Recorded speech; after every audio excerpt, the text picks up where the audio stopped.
স্বামী নাই? কতদিন ধরে স্বামী ছাড়া? 3 বছর।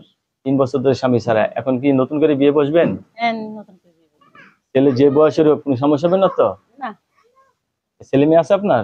আছে। কয় ছেলে মেয়ে? এক মেয়ে আছে।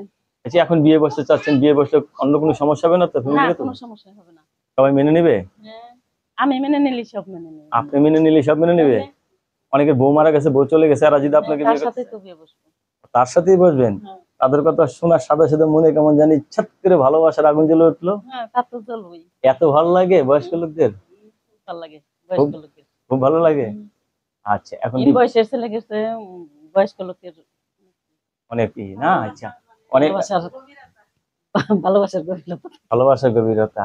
তাহলে এখন দেখা গেছে ইয়ং ছেলে আপনার কাছে ভালো লাগতেছে না, তারা এই আজকে বিয়ে করে আরেক জায়গায় আরেক জায়গায় বিয়ে করে। আর বয়স্ক লোকেরা বিয়ে একবার যারা করবে তারই সারা জীবন ধরে রাখবে না? আচ্ছা, লেখাপড়া করছেন কিছু? লেখাপড়া করতে পারেন নাই? বারান্দা কিরকম তাই বলতে পারবো না। তাই এখন যদি বিয়ে বসতে চাচ্ছেন, আপনি সংসার করতে পারবেন তো? ছেলে মেয়ে হবে ইনশাল্লাহ? আবার হ্যাঁ, বিয়ে বসলে হবে তো? দুইটা করে বলবো। দুইটা করে হবে না? আচ্ছা, দর্শক আপুর সাথে কথা বলে যে জিনিসটা জানতে পারলাম, আপু অত্যন্ত সরল মানুষ, যা বলতেছে সরাসরি। আপু, অনেকে কিন্তু আপনার সাথে কথা টথা বলবে, ঠিক আছে, কারোর সাথে খারাপ ব্যবহার করবে না, ঠিক আছে? অবশ্যই। দর্শক, আপুর সমস্ত কথাগুলো আপনারা শুনলেন। আপু, আপনার কাছে ধন্যবাদ আমার চ্যানেল সময় দেওয়ার জন্য।